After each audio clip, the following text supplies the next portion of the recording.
right, guys. Thursday night, man. It's great seeing you all, man. Really missed everybody.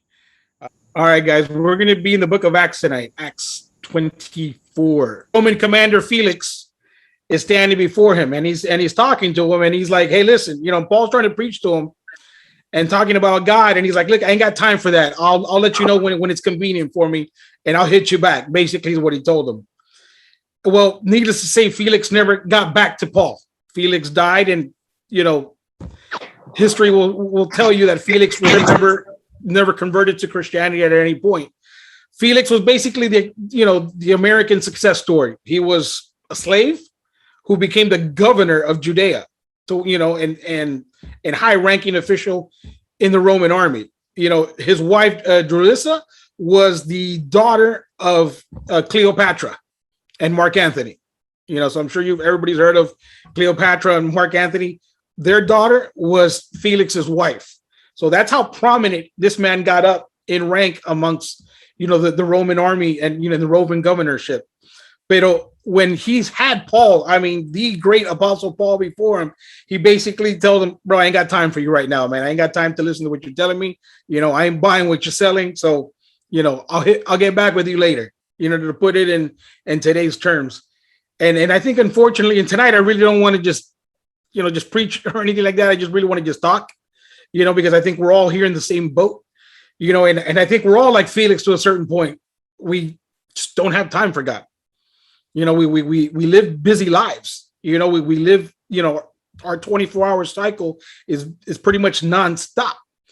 So we tend to put God, to the side every now and then. It's like, well, when I get time for it, I'll have them, I'll make time to read my Bible, or I'll make time to pray, or I'll make time to spend, with my family or with the kids, or, to some certain degree, I'll take care of these things. But we seem never to have time for God. Yet we have a 24-hour day and we make time for everything else. And you know what? I'm one of the biggest, offenders.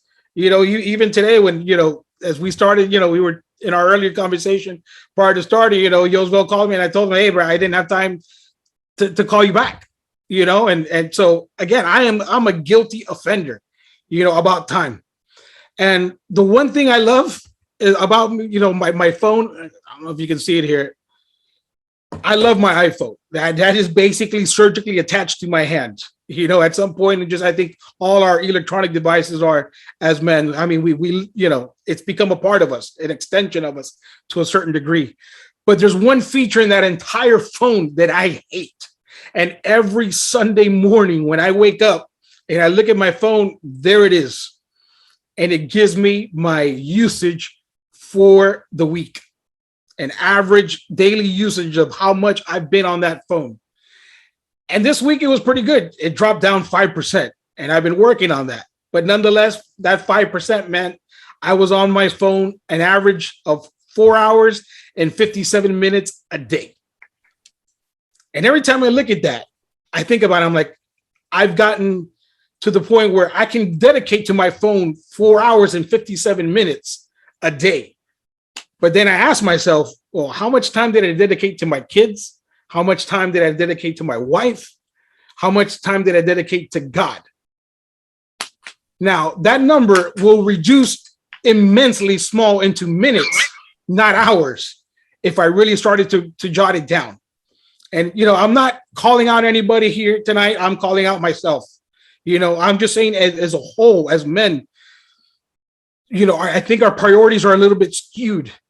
We find time to watch, whatever's on Netflix, whatever's on HBO Max, whatever's on YouTube. And, we'll find time for that. And we'll find time for our hobbies.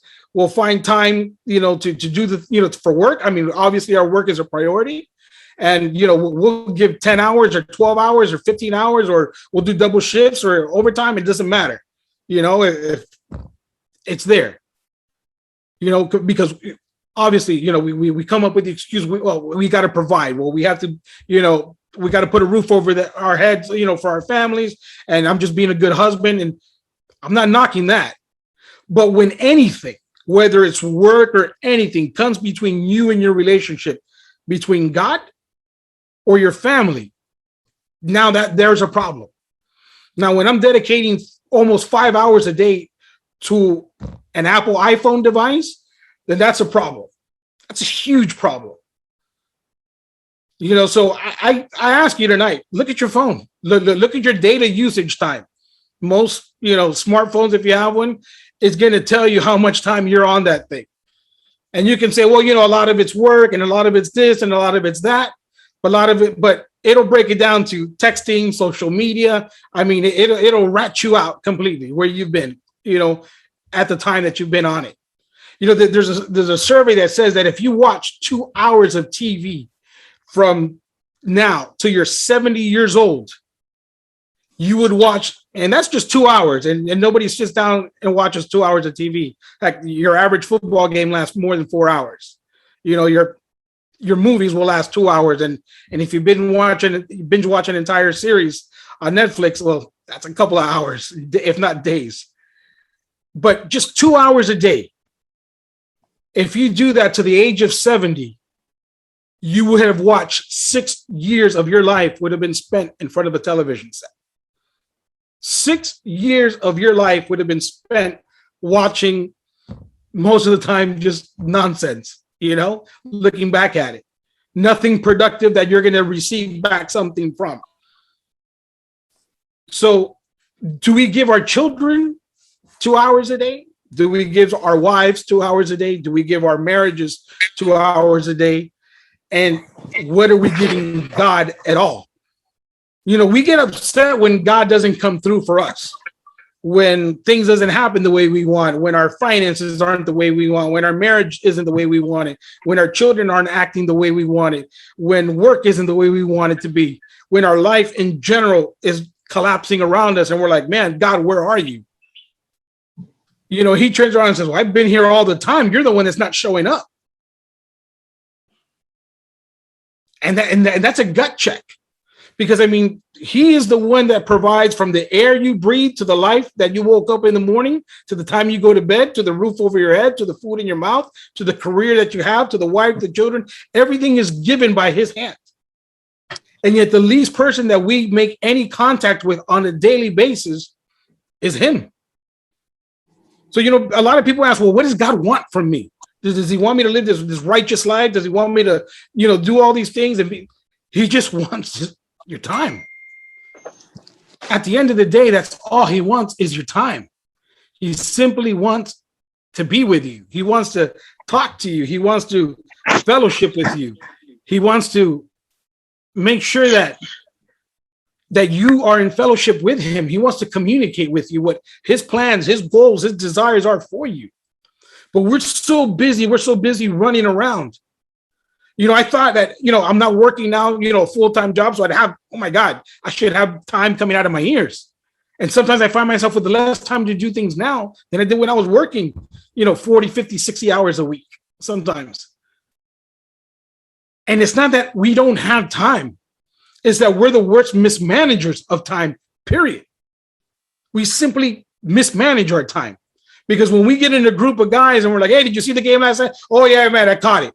And somehow we found the time to watch the game, or at least catch 15 minutes of SportsCenter and watch it 2 or 3 times just to make sure that, our team won or that they lost or what happened. So we have something to talk about, because we don't want to walk into a conversation and just say, oh, no, I didn't see it, or we know what's going on in the world around us because we'll sit there and, we'll flip through the news. And we're up to date on, on pretty much on what's going on. But when it comes to our relationship with God, it's just like we tend to just say, hey, it's on the back burner. It's okay. I don't have time right now. Just like Felix said, I'll get back to you on that. But then we're quick to judge and we're quick to react when something happens. We blame God because obviously God wasn't there. Somehow he dropped the ball. Somehow he wasn't there where he needed to be. He should have been there. He should have showed up at that moment. And he's asking us, well, where were you the last 24 hours or 48 or 72 or 96 hours? I haven't seen you, but now you want me? God is not an on-demand, person. He's not a cable. He's not an app that you just open up and, like a genie and there he is. He wants you to sit down with him. He wants us to talk to him. You know, if I was to tell you, you know, if I was to make a list of everything I did today, where I gave my time to, and how much time I dedicated to God, who provided me from the breath I took this morning to the entire day that I had, I would be embarrassed to say it, but I'm going to say it out loud. Less than 5 minutes. And the time that we're spending here tonight, literally less than 5 minutes. I had 24 hours. I'm sure I could have, you know, taken, you know, a little bit more time and just said, hey, you know what? I got to carve out some time, and I got to spend some time, you know, with my wife today. I got to spend some time with the kids. I got to dedicate this. And you know what? I got to sit down and, you know, maybe pray and read the Bible a little bit more and have that fellowship and that communion with God. But I didn't, because I chose to let everything all around me, that most of the stuff, if I start to dissect it and take it out of my life, is meaningless. But it consumed most of my time. And so he lets us have that time. He gives us that rope, and then eventually he's going to tug at it. There was no more time than I knew that God wanted my attention when I sat in that hospital bed 2 years ago. All I could do was look up, because I couldn't even move to the left or the right. All I could do was look up. And then I said, okay, you got my attention. You got all my time now. And it was life-changing for me. It changed my entire course of being. But now I'm out of the hospital bed, so now I'm falling back into the same old habits and same old patterns where, hey, I'll get back to you. Give me a couple of minutes, or hey, just give me an hour. I'll circle back. And it comes to the point where he's saying he's not having it, where he's going to call you to the carpet. He's going to call you to the table. He's going to say, I've given you 24 hours. Now what? There's going to come a time where God, you know, where nothing else is going to matter. Eventually, we're all going to find ourselves in a place where life doesn't exist anymore, where it's just you or, you know, and me, you know, and all of us standing before a living God. And he's going to say, okay, I gave you X amount of years of life. What'd you do with it? Well, Lord, I spent 6 years watching TV. I spent another 5 years texting, another 2.5 years on the phone, another 4.5 years watching, you know, sports, another 3 watching, movies. That's not what I want to tell God the day I have to, you know, stand before him in judgment. I really don't want to do that. I want to say, you know what? I dedicated as much, you know, everything that I had in my being was to serve you, and to serve my family, and to serve my brothers, and to serve my community, and to serve the people around me, and do all the good that I could in all the time that you allowed me to have. And I didn't waste it. You know, every week I call, you know, men, hey, you're going to come to the meeting, this and that. No, man, I can't. I'm working, this and that, or I got this going on. And mind you, most of us here are police officers, so our schedules fluctuate. And, you know, work is never concrete. You know, there's always, hey, you got to come in tonight, or listen, you got to work another shift. But I've got a huge percentage of friends that are not law enforcement that work 9 to 5s, you know, and I ask them, hey, oh man, I ain't got time. Okay. But you don't have time on Thursday. You don't have time on Sunday. You don't have time any day. And it's not time with me. Spend time with God. Because I know your relationship with God is just not there, because you don't have time. And God will buy that excuse for a little bit, but then he's going to, like I said earlier, he's going to call you to the carpet. And when he does, it's not pretty, because usually he's going to put you in a position where you're upright, laying on a bed, or in a position where you have the only thing you can do is give him time. And then you got to ponder, what did I do prior to this? I've had to go through that. Many of us here have probably gone through that situation. A lot of guys I've spoken to have gone through that. Hey, you know, I got nowhere but to look up moment. And you'll realize how much time you really have when your whole world collapses around you and you've got nothing to focus on, but all you can do is focus on God. Don't let it get to that point.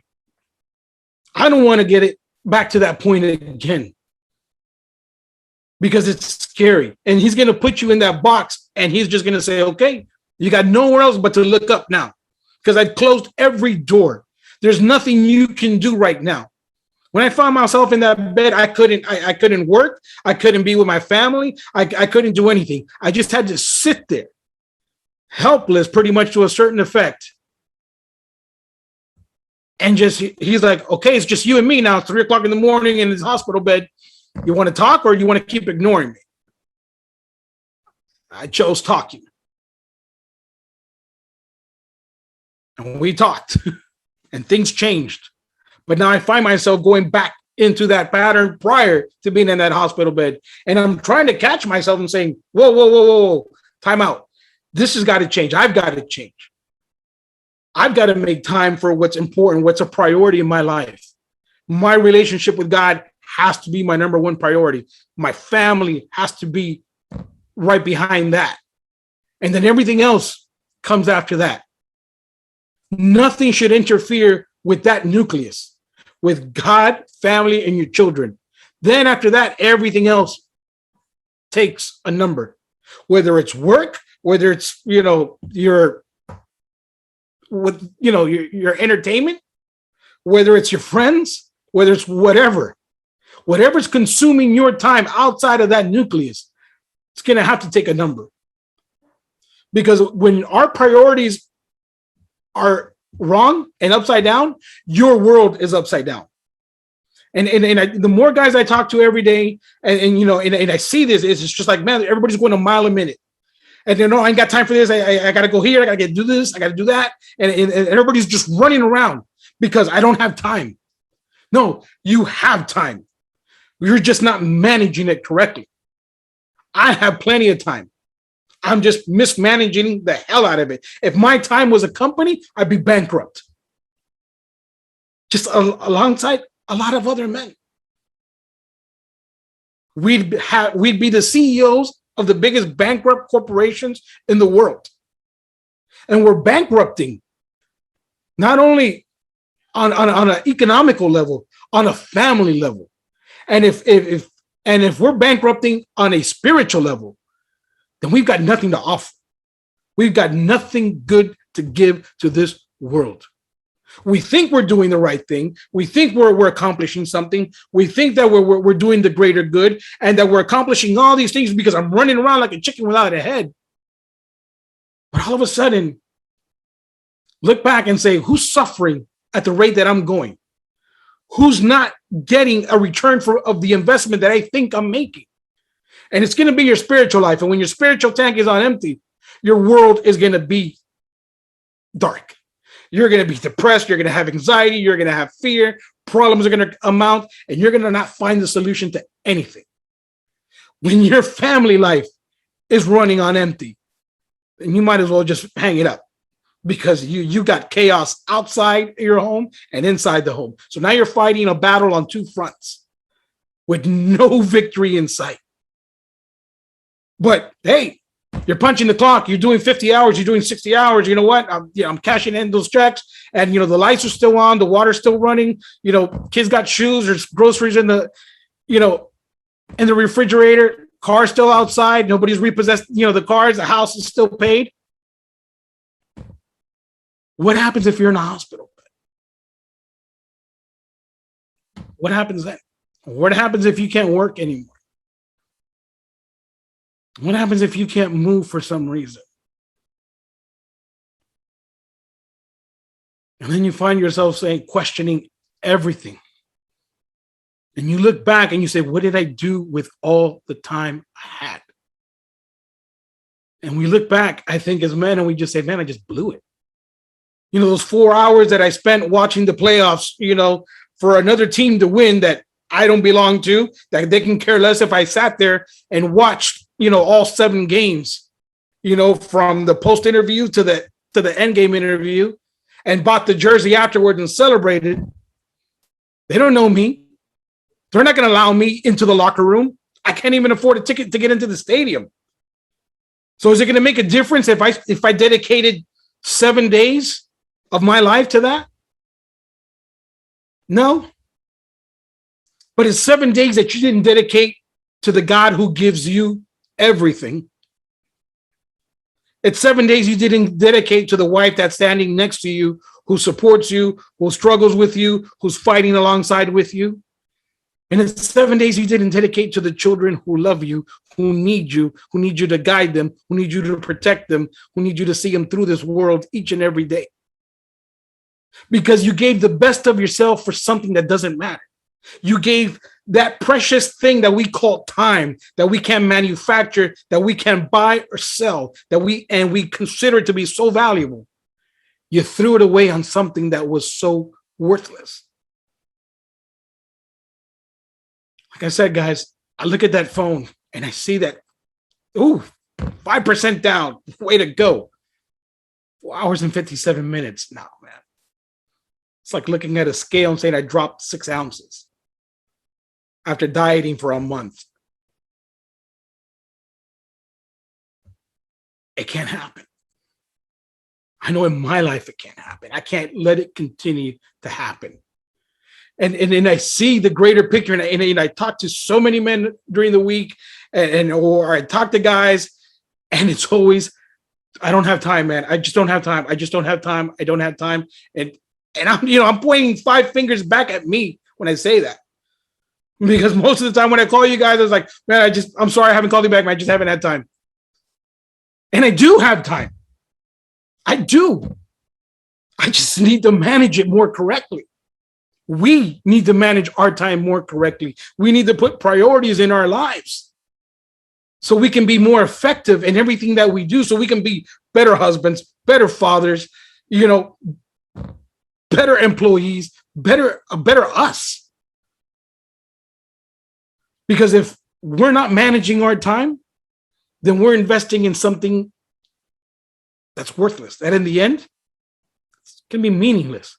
Nobody's going to care that you watched every episode of Game of Thrones.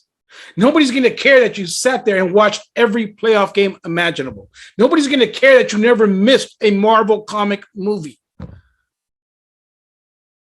one's going to care about that. No one's going to care that you put in 60 hours a week at work because the day that you decided you're going to retire or you might get fired, you know what? They're going to say bye. And they're going to replace you. Simple as that. Everything you touch is replaceable. The only thing that can be replaced is you. You are the only one that can be the husband to your wife. Only you can be the father of your children. And only you can have a relationship with Jesus Christ. Those 3 roles, nobody else can do that for you. Yeah, there could be a stepdad that can walk in and raise your kids if you've abandoned them and do a great job. But at the end of the day, they're not your kids. And you love them to death and you give your life for them. But somebody else was supposed to handle that role. And that person failed and you picked up that person's slack. But the God-given design was that person to do it. When you married your wife, that's your spouse. That is the one you got to ride or die with.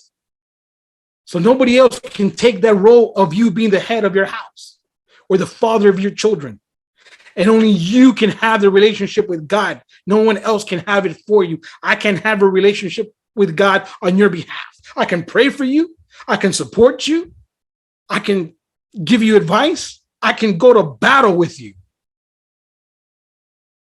But I can't give you my time and say, well, this is for Abel, or this is for Diego, or this is for Joel, and this is for Eddie, and this is for Yosville. This time I'm giving you God, this isn't my time, this is for them. I'm being a proxy here. I'm doing this on their behalf. I can't do that. That's got to be you. That's got to be me. And if we fail to do that, we're going to fail as men all day, and we're going to fail miserably. Gentlemen, look at your life. Take the last 24 hours of your day. Tomorrow, don't do it tonight because you're not going to sleep.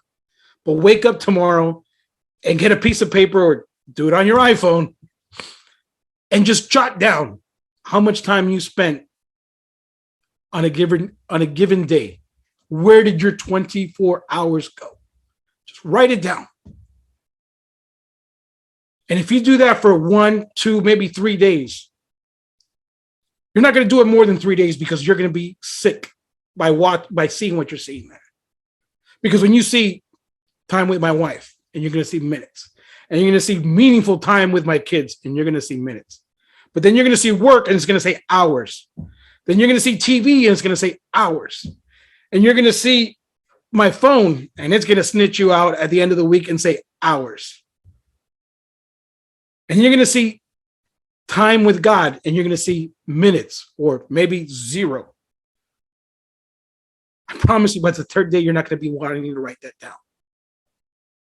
But maybe that'll be the wake-up call for me, for each and every one of us, to turn it around. That we can say, yeah, I have time. I have time for my wife. I have time for my kids. I have time for my friends. I have time for my family. I have time for what matters most. And most of all, I have time for God. Because there will come a day when that clock is going to stop. We don't know that day when that clock is going to stop. We think we have all the time in the world.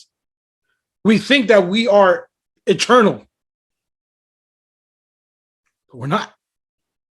As we were talking earlier, those poor people at that Surfside collapse, they went to bed that night thinking, tomorrow I got to take care of this. I got to go grocery shopping. There was a story of a father and son that wanted to go fishing. And so many stories from just one tragic event. Who thought they had time to do something.